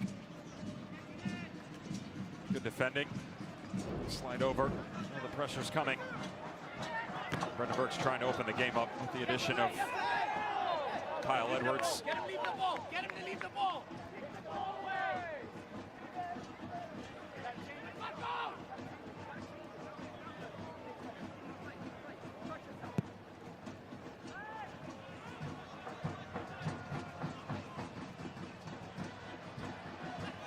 Galena presses so much he gets on the elevator, he stops on every floor. Ball forward to the aforementioned Engalina. And whips this ahead to Edwards. Lee.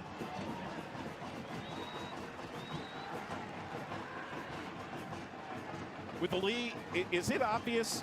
Australian native did not seem to like Outback Steakhouse. I'm floored by that. I made assumptions going into the meeting, and it didn't go the way I anticipated. I had an opportunity to ask him about it a couple of years ago when he in West Virginia made the run into the College Cup. Didn't like it then. It's amazing that it hasn't gone forward. No, Quizera, somewhat dangerous ball there. It was between Dequa and Williams, and if you can get this distribution out, you can allow the speed of Hartford to make a real impact right here. Engalina, sidestep, service across the face toward Edwards. Slid out, Ibarra. As the metronome that makes this whole midfield go, Gary Reed, and it also makes me question that man right there, how healthy he is. Coming back from injury, we referenced Kyle Edwards a second ago, coming off the bench. What kind of impact can he have? There was a ton of space for him to quickly step in behind, and he just labored, right? Midweek against them looks like he's got a ton of speed and didn't really seem interested in opening it up.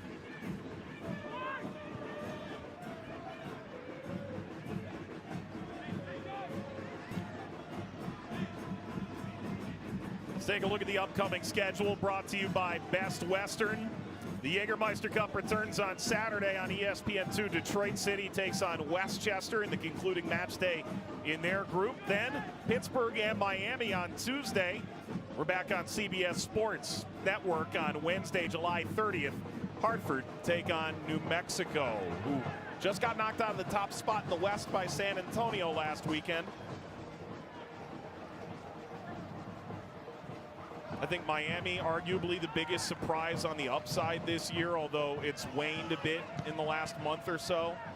New Mexico is right back where they were at the end of last season. San Antonio had a great start. Struggled for a moment, and they appear on the uptick again. Anyone else stand out to you, or is this a two-horse race with Charleston and Louisville right now? As it pertains to the Players' Shield, the #1 total amount of points in the regular season, it is a two-horse race between Charleston and Louisville. But I think you have to give credit to Loudoun United, Ryan Martin, what North Carolina FC have been able to do. Sacramento Republic starting to make a move. Zara after it again, knocked out by Anderson.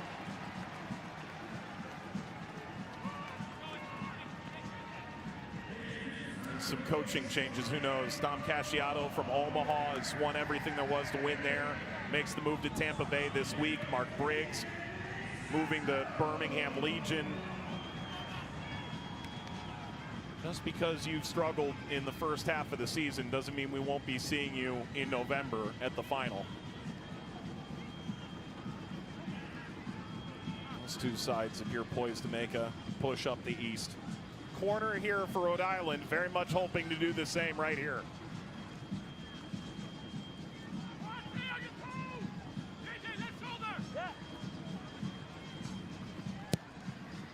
Ibarra, Siaha hung on through the contact. It's going to come with a yellow card too.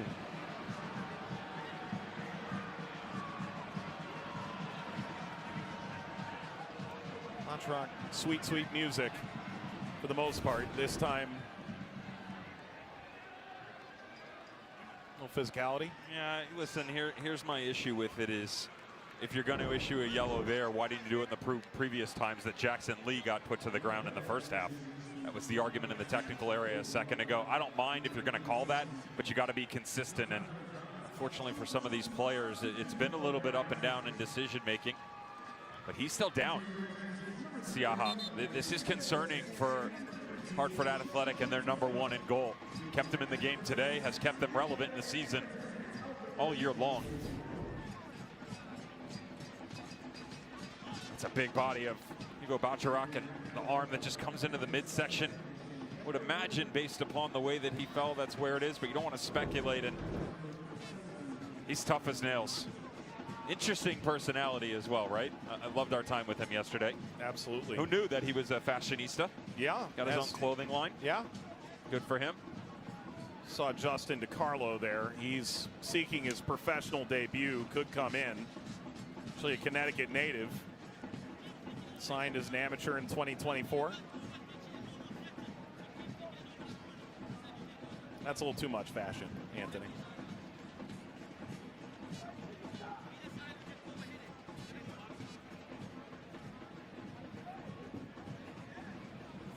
Thank you.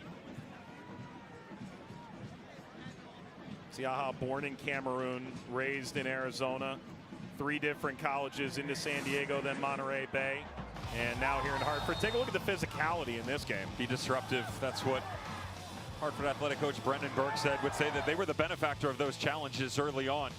They won the one-on-one situations, the balls that you had to win in wide open field of play to swing the aggression of the opponent. The bad news is, I actually think the changes have benefited Rhode Island FC going forward.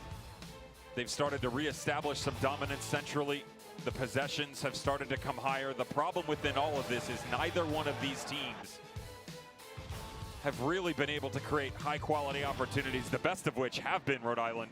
And that one, Anthony Siaha, about 5 minutes ago. Siaha is good to go. Shane Beckford has entered for Hartford at the stop.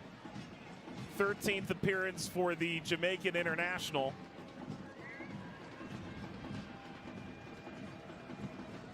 Like nothing more than to celebrate a Hartford goal here at the end in front of the boisterous support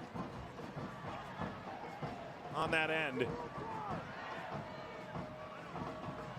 It's the waning minutes here between Hartford and Rhode Island. A goal here is the kind of thing that ends up echoing. Only the 3rd meeting between these two teams, only the 2nd year that Rhode Island has had a club in the championship. Goal here could be monumental. Engelina has the overlap, plays it now. Samadia picked off by Nadarse.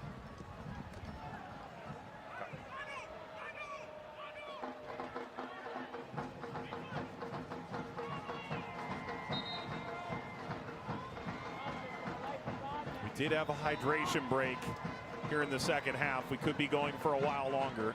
A couple of injuries as well. Every chance to eke out a winner.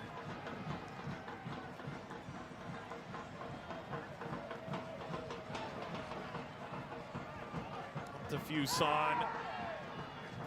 There's some active arms. Prestis survives, so too possession for Rhode Island. Ibarra, Fuson. This is enticing, but erased.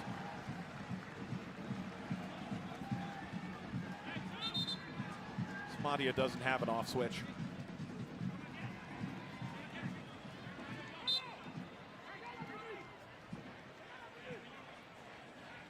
Just keep an eye on the secondary ball here. They've dropped Bacharach and Free-for-Yell right atop the 6. They want to try and get a flick and let a runner come down underneath.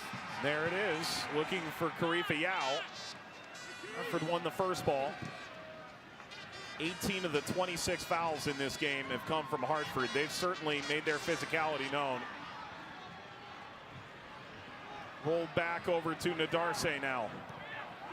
Quizera, the numbers are still forward here. 9 added minutes. A step from Kyle Edwards.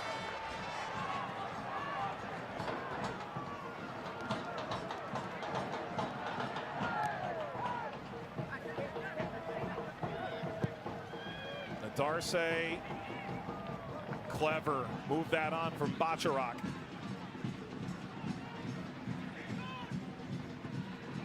Lifted into the box, Bacharach. Siaha is livid. It's a corner. And an injured player, that's Scarlett.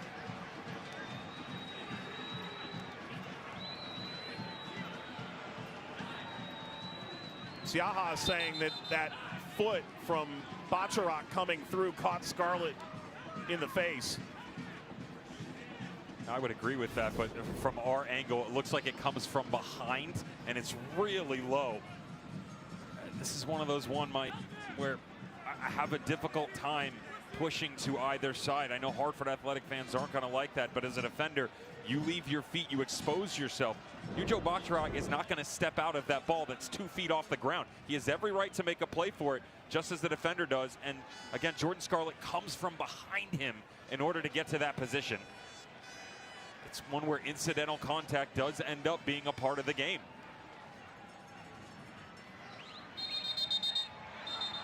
And now it's totally boiled over. Player from Rhode Island just got thrown out of the pile.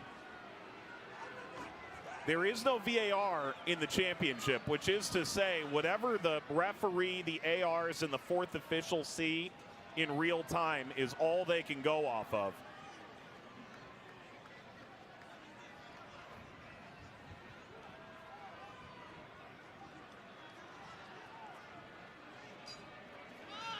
And Jeremy Shearer is trying to put this back in Pandora's box.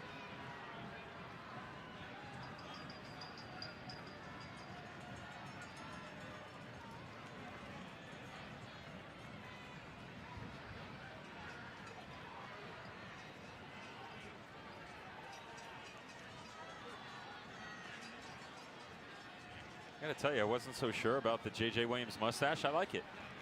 That's your takeaway from this? Yeah, you know, you have to understand, I've seen him for such a long period of time coming out of Kentucky, what he did in the USL Championship. He was with the Birmingham Legion, with Tulsa, Phoenix Rising, Tampa Bay Rowdies, babyface assassin. One of the nicest people you'll meet, by the way. Became a father, went a little bit rogue with the mustache. I'm here for it. Yeah. It says he's formal, but he's here to party. Like Aaron Wheeler, to be fair. Locks of Love still trying to hunt him down. No success. Well, that's a minute we'll never get back. He's another incredible human, by the way. What an asset Brendan Burke has of being able to keep him on the sideline after his retirement. No doubt. Corner coming here for Rhode Island. Hartford was defending that set piece with 10. Scarlett has returned. This is Sanchez, came in for Rhode Island moments ago. The ball in toward Yao. Joe Brito and Aldair Sanchez coming in as a duo for Rhode Island. Same time we saw Deshane Beckford enter the game.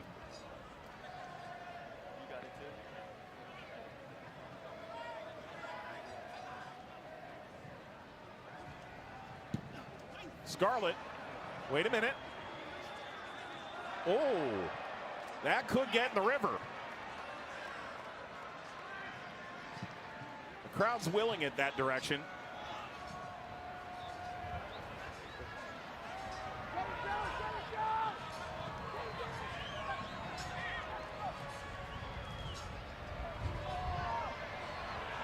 Bacharach leans over Holstead. Ball deflects around, came off of Prestis. And now Hartford's out on the run. The game's open completely.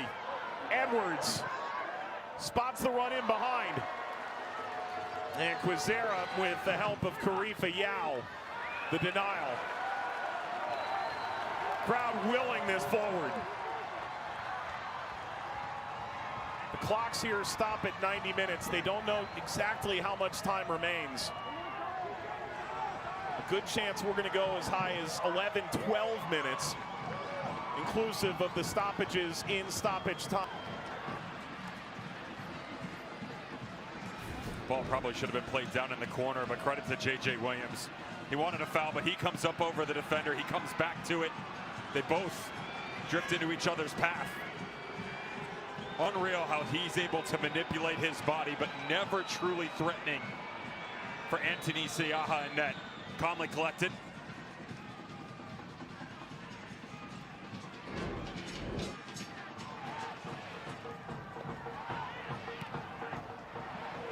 Holstead into Williams. Defensively, what they've conceded. Hartford Athletic in the midfield, they're struggling to regain some of these wins up high, Mike. If the game stays this way, it benefits Rhode Island. The question is going to be is how much are they willing to chase it, and if they come high, you have to be cognizant of numbers on the back line and transitional moments. And Galena was offside. Weaved his run around to Darce.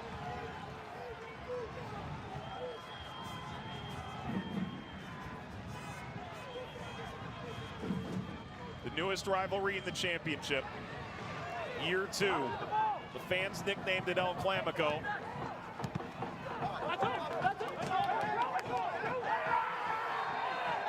That is Quizera inhibiting the restart.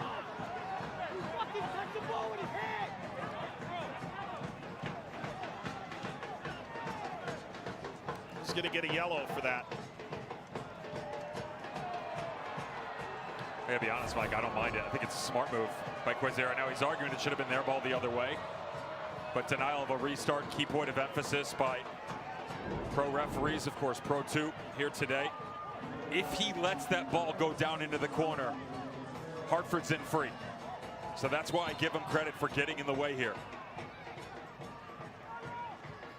It's a lot of space here for Samadia. Holstead closed it down. On to Galena. Sanchez slowing it and up to Lee.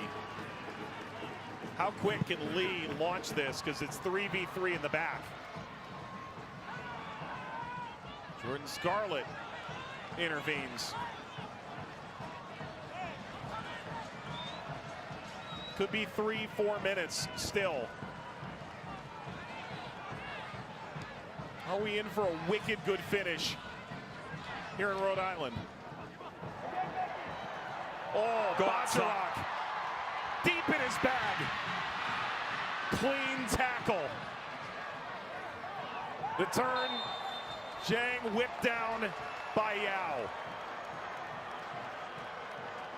And similar, you could argue, to Quizera, a player you'd much rather put on the ground than watch run by you. Had to, because he was wide open in space. I love the step here and the aggression by Hugo Bacharach coming off the back line. Said he's comfortable with the ball at his feet.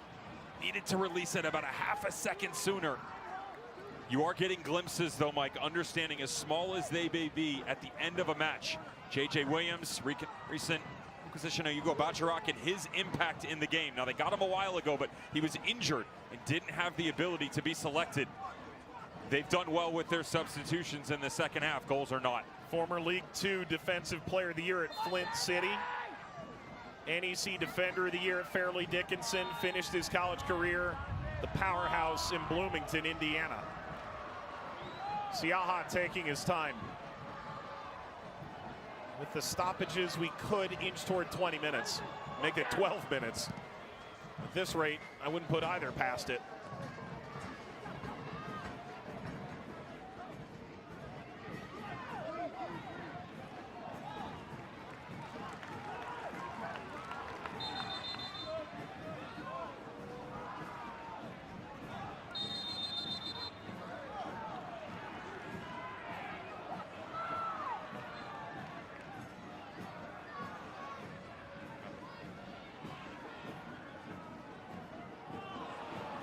Bacharach.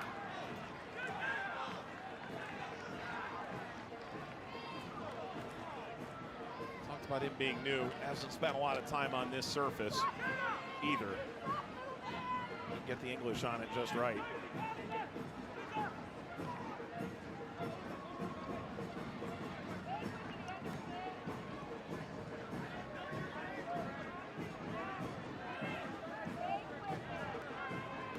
Header askew, Prestis steps.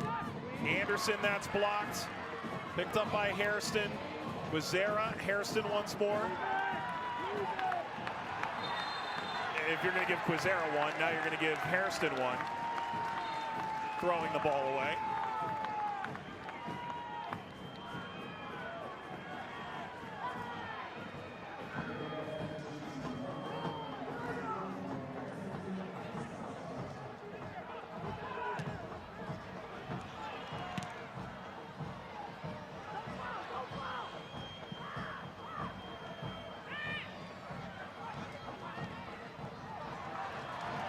Holstead.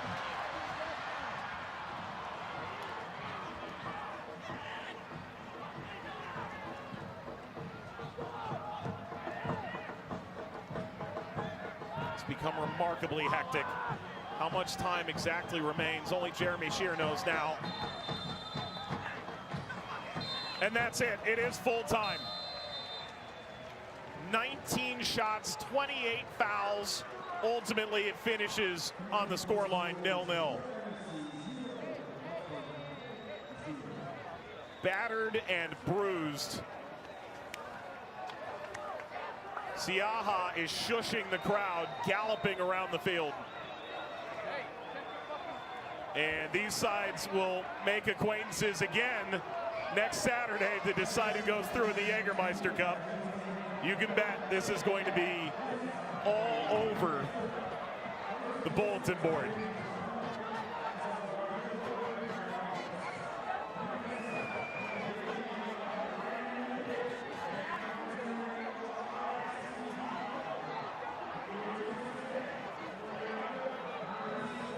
We have to start with the good here, and some of that is what you're getting out of Anthony Siaha. Not his antics, but the fact that Hartford Athletic came into the Lions' den. And for a team that has suffered game after game, really struggled to get anything positive, they got a point out of a road performance. That is a necessity at this point in time. If you're Rhode Island FC, you once again take a step in a positive direction and grab a point out of the game. Last one that I'm going to give you here that thinks you should stay away from the negative side and then will quickly traverse the other way. You are still relevant within the Eastern Conference, okay? Hartford Athletic has games in hand. They're 2 behind virtually right now, Birmingham Legion. But it's not how many games you have, Mike. It's what you have to do to be able to chase them down. The margin for error is starting to slim for both of these squads. 3 points has to become more frequent. The USL on CBS Sports, presented by Best Western, finishes 0-0. We wrap it up next on CBS.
tonight on CBS begins with the equalizer, followed by back-to-back editions of 48 Hours. Tonight on CBS. And today on CBS, the USL on CBS Sports, presented by Best Western. Rhode Island and Hartford finished 0-0. The fans and the frustration has dissipated. Let's go down to Marion Crowder with J.J. Williams. JJ, the changes you guys made in the second half were spot on.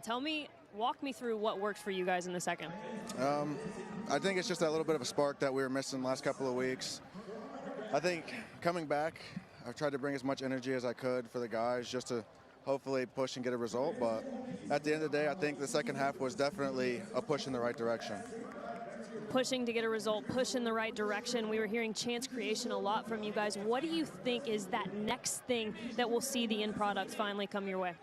I mean, at the end of the day, we create a lot of chances and opportunities. We just got to execute and finish. I mean, that's what we get paid to do. So at the end of the day, it's just on us.